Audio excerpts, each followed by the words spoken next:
The soybean is nature's greatest superfood, a complex nutrient-rich bean that has become an integral of modern society for food, for oil, and increasingly for health. The first recorded cultivation of the soybean was in a Chinese farming manual more than 2,000 years ago. It was classified by the legendary Emperor Noen as one of the 5 sacred crops, alongside rice, wheat, millet and barley. Fermented beans were first used to make soy sauce, but as early as 82 AD, there is mention of soy milk being created by pressing the beans. Tofu was created soon after, in 220 AD.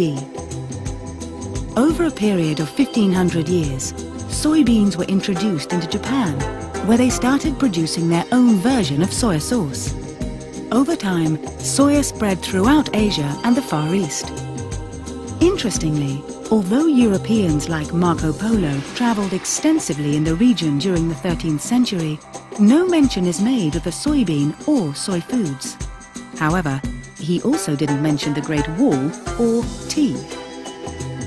It wasn't until 1597, when Francesco Carletti visited Nagasaki in Japan, that a European discovered miso, which is made from soy. In 1665, Friar Domingo Navarrete described tofu in China as a cheap, common food. In 1670, Dutch traders brought the first soy foods to Europe, with Japanese soy sauce shipped to France at the request of Louis XIV, thus establishing soy foods as an exotic and high-class food. However, there was still very little understanding of how soy sauce was made, or of its connection to the soybean. In his famous book, Amoenitatum Exoticarum, the German scientist and traveller Engelbert Kempfer provided the first European description and illustration of the soybean plant. He also studied closely how miso and shoyu were made, and revealed the ingredients to the world. In England, soy-based products quickly became the basis of many popular sauces, such as Lee & Perrins Worcestershire sauce. Research on the chemical and nutritional composition of soybeans began across the globe, creating greater understanding of the potential of the soybean and soy foods.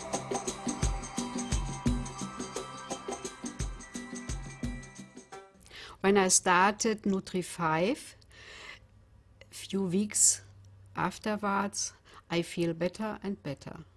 I recommend Nutri5 to women, especially to women who use HRT. I have never got hot flashes. I have a good balance in my body and I feel comfortable. I always had very high cholesterol. I started taking Nutri5. After 4 weeks I went to my doctor and my cholesterol was normal. I don't need any medication anymore.